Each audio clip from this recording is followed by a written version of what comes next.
Hai semuanya. Perkenalkan, nama aku Seni Novitasari, Prodi Sains Informasi Geografi kelas A Universitas Pendidikan Indonesia.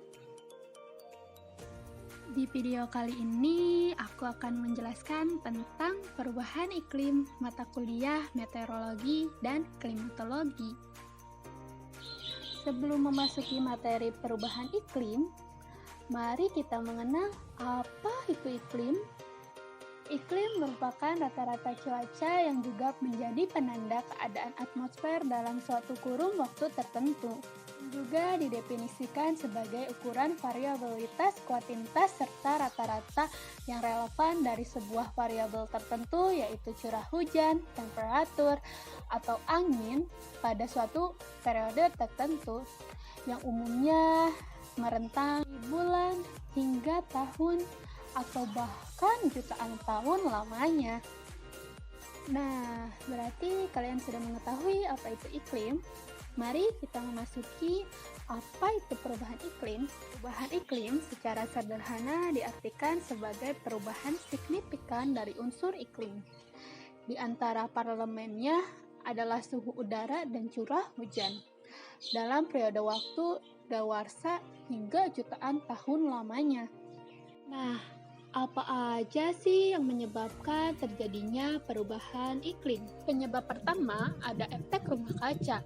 Efek rumah kaca merupakan keadaan di mana panas matahari terperangkap di atmosfer yang membuat suhu permukaan bumi menjadi lebih hangat. Gas rumah kaca yang dihasilkan oleh alam ataupun aktivitas manusia dapat menyebabkan perubahan iklim. Aktivitas manusia ini menyumbangkan 64% dalam pemanasan global. Penyebab yang kedua adanya peningkatan emisi. Peningkatan emisi disebabkan oleh aktivitas manusia seperti pembakaran minyak, batu bara, dan penebangan hutan. Selain itu, ada pula gas metana yang dihasilkan oleh peternakan, khususnya pada hewan sapi dan domba. Gas-gas yang dihasilkan ini berfluorinasi hingga menimbulkan efek pemanasan yang sangat kuat mencapai 23.000 kali lebih besar dibandingkan CO2. Yang ketiga ada pemanasan global. Pembangkitan listrik dan instalasi industri menjadi penyebab utama penghasil CO2.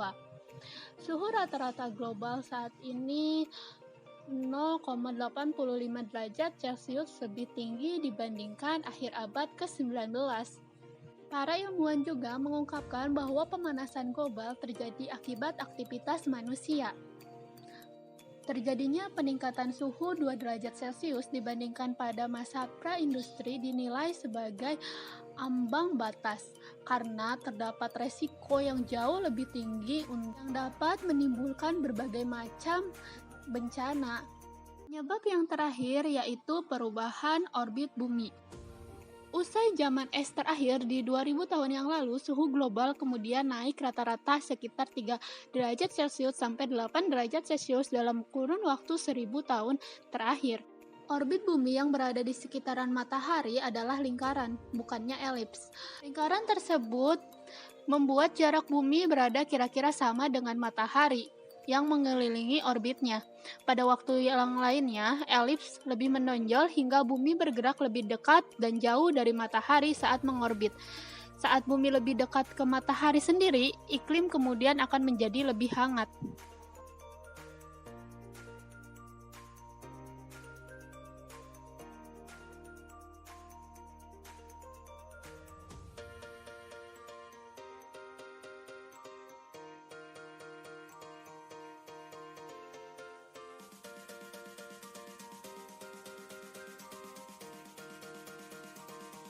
Setelah tadi membahas faktor penyebab perubahan iklim, sekarang kita akan membahas apa dampak perubahan iklim. Yang pertama ada kepunahan ekosistem.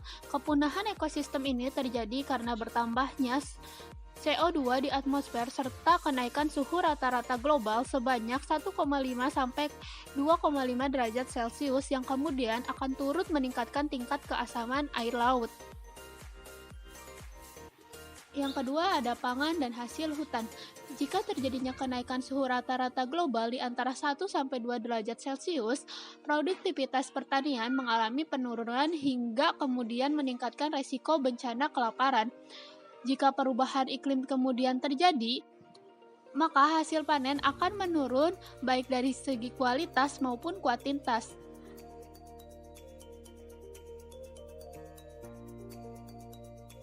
Yang ketiga, pada daerah pesisir dan dataran rendah diperkirakan pada tahun 2080 sekitar jutaan orang akan terkena banjir setiap tahun diakibatkan oleh kenaikan permukaan air laut. Yang keempat ada sumber dan manajemen air tawar. Daerah tropis basah diperkirakan mengalami peningkatan sekitar 10-40% air, sementara pada daerah subtropis dan daerah tropis mengalami kekeringan, yang airnya berkurang sekitar 10-30%. Yang kelima, industri pemukiman dan masyarakat. Yang kian rentan umumnya berada di daerah bantaran sungai dan pesisir, serta mereka yang tingkat perekonomiannya terkait dengan keberadaan sumber daya yang sensitif terhadap iklim. Yang keenam ada kesehatan. Penduduk yang kapasitas beradaptasi rendah akan kian rentan terhadap berbagai penyakit yang melanda, umumnya pada gizi buruk, diare, dan berubahnya pola distribusi pada penyakit-penyakit yang ditularkan dari berbagai hewan khususnya serangga. Wow, ternyata dampak dari perubahan iklim sangatlah besar ya. Nah, sekarang kita akan membahas upaya yang dapat dilakukan untuk menanggulangi perubahan iklim. Yang pertama dari sektor energi. Pada sektor energi yang bisa dilakukan adalah menanggulangi subsidi bahan bakar fosil, pajak karbon yang digunakan untuk bahan bakar fosil, serta menggalakkan kebiasaan menggunakan energi terbarukan, tak lupa menetapkan harga listrik bagi energi terbarukan, dan juga subsidi bagi para produsen. Yang kedua dari sektor transportasi, menggalakkan penggunaan biofuel, mewajibkan penggunaan bahan bakar dengan standar CO2 untuk alat-alat transportasi di jalan raya, pajak konstruksi valuable and brine, tarif penggunaan jalan, serta parkir. Yang ketiga dari sektor gedung, menerapkan standar dan label terhadap berbagai peralatan, regulasi gedung, dan sertifikat termasuk diantaranya dalam percontohan pemerintah pada pengadaan, insentif yang diberikan kepada perusahaan di berbagai bidang. Yang keenam, sektor industri, memberlakukan standar pada subsidi, pajak untuk kredit, juga berjanjikan sukarela pada sektor pertanian sendiri, insentif finansial, serta regulasi-regulasi yang akan memudahkan dalam memperbaiki manajemen lahan. Yang kelima dari sektor kehutanan, dengan cara mempertahankan lahan hutan, manajemen hutan, memperluas area kehutanan, hingga mengurangi penebangan liar yang kerap terjadi. Yang keenam, sektor pertanian dan makanan. Manusia membutuhkan transformasi pangan global dalam 12 tahun ke depan, di mana limbah makanan dikurangi, serta menjalankan diet dan pola hidup yang sehat. Melalui penurunan asupan protein hewani, menurut Badan PBB ini, UNEP memberikan inisiatif pada pertanian agar lebih tanggap terhadap iklim dan keberlanjutan. Makasih telah menyaksikan video tayangan ini. Semoga ilmunya bermanfaat. Bye-bye.